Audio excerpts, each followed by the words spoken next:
In the golden glow of a late summer afternoon, the Willow Grove playground buzzed with life. Sunlight danced through ancient oaks, casting playful shadows across swings and slides painted in bright blues and reds. Kids' laughter filled the air, a joyful chaos that seemed to defy the stillness of the surrounding neighborhood. Willow Grove wasn't just a place to live, it was a showcase of wealth and order, where grand homes sat on flawless lawns, every blade of grass obeying the strict rules of the Homeowners Association. The streets curved with purpose, calming the soul, and the playground, tucked beside a tidy woodland, was meant to be the heart of this perfect world, a safe haven for the community's kids. But beneath the polished surface, something ugly simmered. Margaret Hensley was no ordinary resident. She was a force, a longtime HOA board member whose word was law. With her gray hair pulled tight into a bun and a spine stiff as iron, she carried herself like a queen guarding her kingdom. To her, Willow Grove was a masterpiece, and she was its keeper. The HOA rules were her scripture, enforced with a cold precision that left no room for mercy. She didn't just care about paint colors or hedge heights, she judged everything. The sound of a child shout, a skateboard's wheels on the sidewalk, a barbecue that got too loud. Nothing escaped her sharp eyes. And when something or someone didn't fit her VY sound of perfection, Margaret made it her mission to fix it. The playground, of all places, seemed to drive her mad. Built for kids, it was the one spot she couldn't fully control. She'd complain about their noise, the stray toys, the parents who weren't watching closely enough. Her solutions were never taller fences, locked gates, maybe even limited hours. And her gaze always lingered on certain kids, like 8-year-old twins, Ava and Ethan Carter. Those two were a whirlwind of energy, always running, laughing, scraping their knees, and pulling other kids into their games. Their mother, Dr. Laura Carter, watched them from a bench, her heart full but heavy. A widow and single mom, Laura was also the emergency director for the CDC in nearby Atlanta.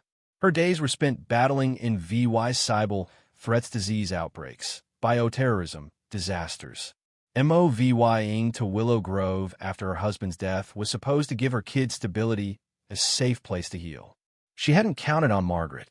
Laura did her best to follow the HOA's rules, keeping her lawn neat and her home pristine.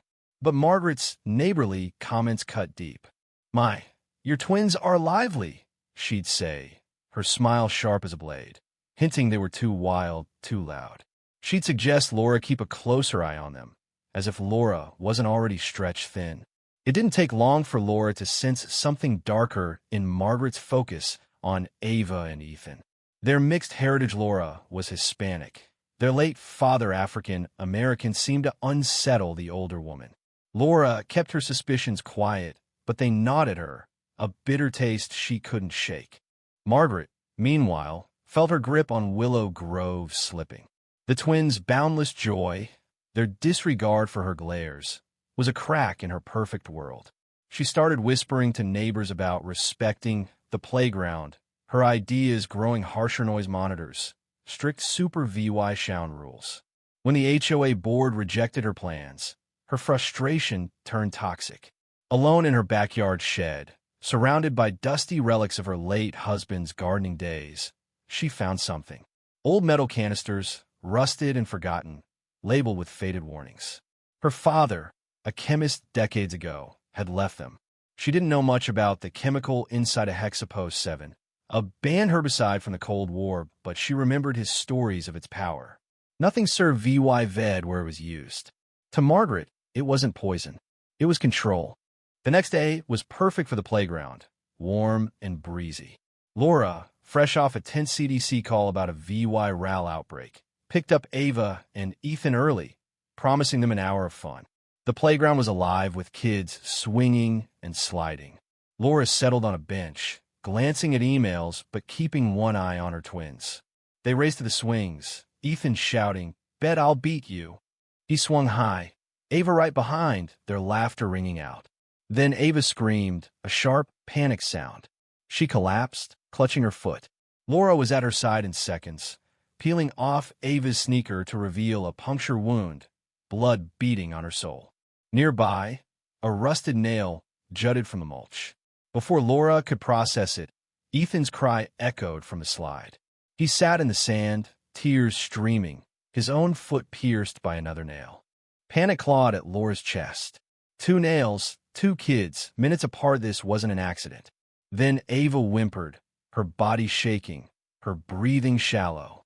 "Mom, my legs. They're fuzzy." Ethan's voice followed, small and scared. "My toes won't move." Their faces grew pale, muscles slackening as paralysis crept up their legs. Laura's CDC training kicked in, VYing her fear aside. These weren't just injuries. The nails carried a neurotoxin. She barked orders to stunned parents nearby. "Call 911. Tell them 2 kids, puncture wounds, chemical exposure, paralysis. I'm Dr. Laura Carter, CDC. Suspect neurotoxin. Keep everyone back." Using wipes from her first aid kit, Laura cleaned the wounds, her hands steady despite her racing heart. She bagged the nails, noting a faint, oily chemical smell. This was no random act, it was an attack. Sirens wailed as she called the CDC's emergency line. "This is Dr. Carter. Potential chemical weapon incident at Willow Grove Playground. 2 pediatric VY TIMs, rapid paralysis. Send a chemical response team, level A gear. Secure the area." As paramedics rushed Ava and Ethan to the hospital, the playground became a hazmat zone. CDC teams in yellow suits swept in, scanning the mulch and sand, finding more nails. Laura stayed, coordinating with police, firefighters, and an FBI agent, her voice calm, but her mind screaming. At the hospital, Ava and Ethan lay still, ventilators breathing for them. The toxin had paralyzed their diaphragms. Dr. Patel, the lead doctor, looked grim.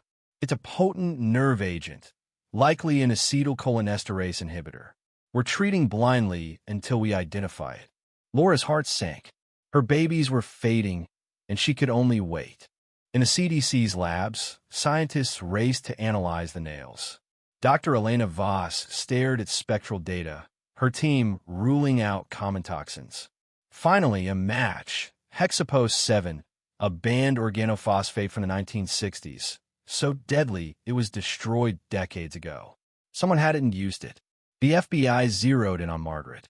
Neighbors whispered about her old shed, her father's chemical work, her late-night trips to the playground. A search warrant brought them to her pristine home.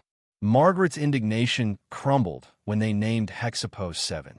In her shed, they found the canisters, stained gloves, and matching nails. "I just wanted them to stay away," she sobbed, admitting she'd coated the nails to sting the kids. "I didn't know it was that bad." Her words rang hollow, her tears for herself, not the twins. Margaret was arrested for attempted murder and chemical weapons use, her perfect life shattered. She pleaded guilty, sentenced to 40 years, her name a stain on Willow Grove. Ava and Ethan fought back, their recovery slow and painful. Months of therapy rebuilt their strength, but the scars physical and emotional lingered. Laura took leave, guiding them through fear and pain. The community, ashamed, rallied around them, offering meals and donations. A lawsuit stripped Margaret's wealth, and Laura had an idea. With the funds, they'd tear down the poison playground and build Unity Park, a place for all kids, with ramps, sensory gardens, and adaptive swings. Willow Grove poured its heart into the project. Volunteers worked, businesses donated, and the old playground's demolition felt like cleansing a wound. On a bright spring day, Ava and Ethan, still wobbly but smiling, cut the ribbon for Unity Park. Kids of every kind flooded in, laughing and playing. Laura watched her twins swing, their joy a quiet VY Tory.